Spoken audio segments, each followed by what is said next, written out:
Welcome back to The Benefits of Being an Octopus by Ann Braden. Today we're picking up on page 201 where we left off. Okay, Google, set a timer for 15 minutes. 15 minutes, and we're starting now. My mom might have said I'd regret it for the rest of my life if I spied on them again, but I'm pretty sure I'll regret it even more if I don't. Frank is fiddling with his cigarette in his recliner during a commercial break, which is enough for me to start across the main room, crawling so there's no chance he'll notice me. With my octopus eye in position, I look into their bedroom. My mom is changing Hector's diaper while a still upbeat Lenny is pacing around, twirling a sock in his hand. This is going to be great. I can't believe it's even more money than before. You'll have to switch your hours at the pizza pit, of course, he says. I won't be able to eat during the shift at the hospital like I would at the nursing home, so I'm going to need to have a better dinner ready for me when I get home. My mom looks up with a start. But I can't just shift hours like that. Connor's been doing the lunch shift forever, and he can't change those hours because he works nights at the brewery, and Ricky won't let me switch things that anyway. If I say I can't work nights, then he'll say that I don't need to come back. Lenny plops down on the bed, lifts up one of his feet, and starts cleaning between his toes.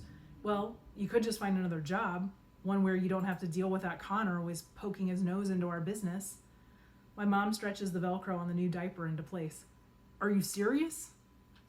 Look, I'm not the one getting all worked up here, Lenny says. You just need to go with the flow a little. I mean, it's just a job. It's my job. He shrugs. Like I said, just a job. And considering the mess you've put us in, you better get your head screwed on straight soon. He finally looks up from his toes. Now where's that expensive smile of yours? My mom doesn't smile. She doesn't even look up. She's managed to stuff Hector into his pajamas, and one by one she's snapping them up. Snap, snap, snap. After she gets to the last one and moves Hector into his crib, she stands up straight and then walks out of the room. She blows past me and heads right into the bathroom. I scramble off the washing machine and knock on the door. Mom, I whisper, it's me. Without waiting for an answer, I slip inside the door and shut it behind me. My mom is sitting on the floor against the wall, her head buried in her knees. I told you you'd regret it if you spied on us again, she says. You shouldn't see me like this. I don't say anything. I just slide down next to her. I don't know what to do, she whispers. I always thought I just had to explain myself better. That if I could do that, he'd understand. She looks up, tears streaming down her face. But I don't think it matters what I say. I don't think he cares one bit about understanding me.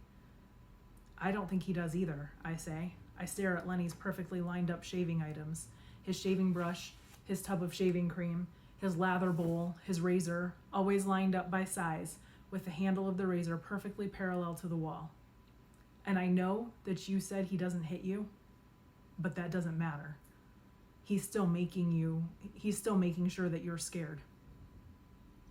My mom reaches for a towel and wipes her face. I picture Fuchsia with the lines of eye makeup running down her cheeks. There are too many people hiding in bathrooms. It was Fuchsia, I blurt out. My mom turns to me. What was?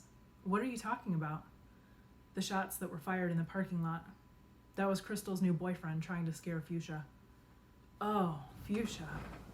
My mom closes her eyes and buries her face back in the towel. When she emerges again, she takes a deep breath. That whole family is trouble. I eye the rest of Lenny's perfectly folded bath towels. But not us, right? She stands up and tries to put the towel back the way he had it. What are you going to do about Lenny? I ask. She shakes her head. I can't lose my job. What if we were able to find our own apartment? I whisper. I told you, I don't have enough saved up to pay a security deposit. But if we just tried? She bows her head and closes her eyes. He can't know. I don't take my eyes from his perfectly square towels. We won't let him find out. Chapter 24. On Saturday morning, my mom announces that she's going grocery shopping. Who wants to come? She says, staring directly at me. I nod. I'll get Bryce and Aurora ready. I drag Bryce and Aurora out of their pajamas with the promise that we can hang out in the toy aisle for as long as they want. And finally, the two of them, along with Hector, are strapped into the back seat of Lenny's car. And I realize how impossible this all is without our own car. If we leave, what's that going to look like? Us walking down the shoulder of the road, hauling a car seat and a booster seat with us.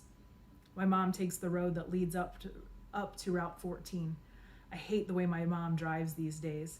Every time she steps on the accelerator, it's so tentative. It's like she's scared she's going to use too much of Lenny's gas. Why are we going this way?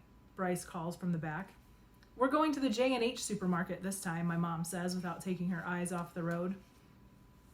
But that one doesn't have the cart with the steering wheels, he whines. They're having a sale, my mom says without batting an eye, on ground beef. Part of me wonders if she's lost her mind. But then when she pulls into the parking space, she hands me the EBT card. Don't spend more than $5 and don't buy anything except for ground beef. And keep the kids occupied as long as you can. I'll meet you back here. She gets out, hoists Hector onto her hip, and starts walking quickly out of the parking lot toward Family Services. Half an hour later, Bryce and Aurora are driving packages of Matchbox cars around in the toy aisle when my mom shows up again. She shakes her head when I meet her eyes. Not a single opening for low-income housing, she whispers. The wait list is years long. We'll find something, I say, right? She watches Bryce and Aurora as they scoot around with their cardboard boxes, yelling, Zoom! Wherever we end up, she says, we're going to need a car, and there's no way we can afford one right now. But we can walk places. If we lived downtown, we'd be close to the laundromat, and you'd just have a long walk to work instead of the other way around, I say. With Hector? And then you walk all the way back with him and Bryce and Aurora after you picked them all up? There's no way. I don't know what to say. How is it possible to have no visible cage around you, but be so trapped? My mom bites her lip. But Lenny is going to expect me to either ask for new shifts when I go into work today, or to quit. And I won't. I can't. Bryce crashes his Matchbox car into a display of Valentine's Day decorations, and they all go flying. Bryce, quit it, my mom yells, and both of us are soon on our knees picking up packages of paper plates and paper cups covered in hearts and containers of heart confetti. We'll find something, I whisper to her. There's no other option. I pick up the last bunch of items on the floor, hot pink headbands with bobbly hearts. They're practically screaming Fuchsia's name, and I'm tempted to jam one into my jacket pocket, but my mom's too close and might see me. Nothing in life is fair. We shouldn't be forced to choose between a place to live and life with Lenny. And if Fuchsia is going to get threatened by an angry guy with a gun, she sure deserves to have a hot pink headband with bobbly hearts. Except that she doesn't have a friend with enough money to buy it for her. On our walk back to the car, my mom pulls me close to her and shows me a little scrap of paper with a phone number. What is that? I ask. I got it from a poster at Family Services. She pauses. It's a domestic violence hotline number. Are you going to call it? I don't know. Do you think I should? He's never hit me. Mom, you're scared. I'm scared. That counts. She bites her lip. But what if... I stop walking and look at her. What if they can help us find a place to stay? You need to call them. I'll get the kids in the car while you do. A tear slips down onto her cheek, but she nods. Okay. When I've gotten Bryce, Aurora, and Hector all buckled in and kept them occupied by singing Baby Beluga about 40 times in a row, my mom climbs into the driver's seat and stows her phone in her purse. So, I ask, we need to have a safety plan in place if we ever manage to leave, she whispers, and we can apply for a protective order so Lenny has to stay away from us.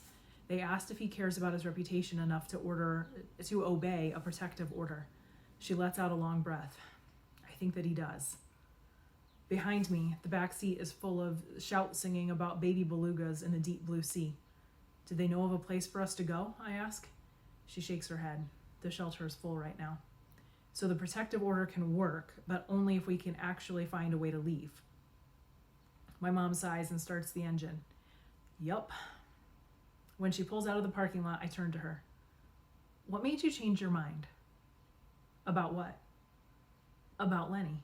I'm tempted to mention the whole slapping thing, but I want her to answer the question. She bites her lip. I think I've known deep down for a long time, like a creeping feeling of numbness getting bigger every day. But it was just too unbearable to think about, especially when I couldn't see any way out. She looks over at me. It was when Lenny talked to you the way he talks to me.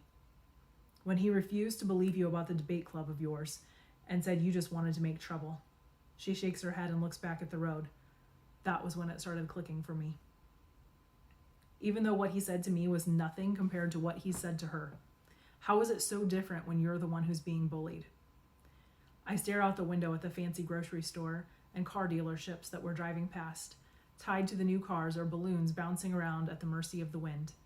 Will you drop me off downtown on the way home? I ask. I think I need to see Fuchsia. Because we don't have enough going on already, right? I give my mom a look. Fine. I'll drop you off nearby, she says. It would just be easier if problems happened one at a time. When she pulls the car up to the falling apart building downtown where Fuchsia lives, she leans over. You know I can't waste any gas coming back to pick you up, right? The only way I could justify the trip to J&H supermarket was the sale on beef. I know. I'll walk. Then I added, it'll be good practice. My mom rolls her eyes and shifts back into drive. Right. As if we're ever going to make this happen. The door to the building with Fuchsia's apartment is only partway closed, and I push through it and head up the rickety stairs. Someone at some point tried to paint half of the stairway bright green, but then gave up, as though all this place needed was a new coat of paint to freshen it up. I knock on the door to their apartment, and a few moments later I hear Fuchsia's voice. Who is it? It's me. Can you let me in? A lock is undone, and the door opens to reveal Fuchsia with her hair all squirrely like she's just gotten out of bed. What are you doing here? Did I wake you up? I ask as I step inside. Nah, she says, but what's the point of getting out of bed? She closes the door behind me. Where's your mom? She wraps her pink hoodie tighter around her. Saturday morning shift at the bakery. She peers out the window through the slats and the broken blinds. You know, I've decided to call that DCF person. You have? Fuchsia leans against the window frame. Just haven't done it yet. I nod. I know you say you like your alone time, but I figured I should be here with you, whether or not you decide to call. I take my coat off and hang it over one chair that's pushed to the side of the room. Sometimes it's better to have someone at your side. Fuchsia eyes me. Thanks, she says slowly. How are you going to make the call? What do you mean? Like, what phone are you going to use? The lady across the hall lets me use her phone for emergencies, she mumbles, but she doesn't move.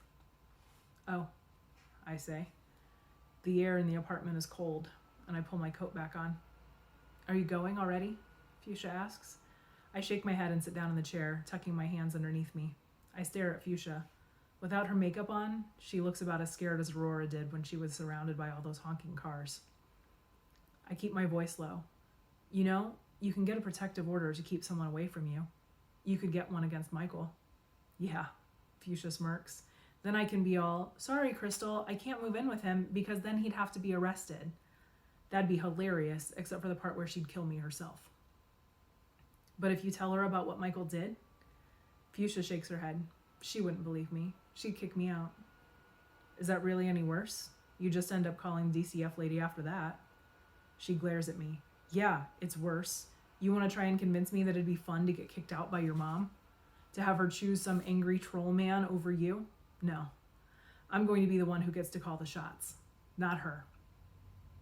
Fuchsia peers over the top of the hoary frost on the window pane to look outside, and then goes to the fridge and pulls the door open. As soon as she does, a small ball of black and white fur zips in from the bedroom and starts weaving between Fuchsia's legs. Oh my gosh, I say, is that Jane Kitty? Fuchsia pulls out a quart of milk and closes the fridge behind her. She can be totally asleep, but the sound of the fridge opening gets her every time. She pours a bit of milk onto a plate and places it on the floor.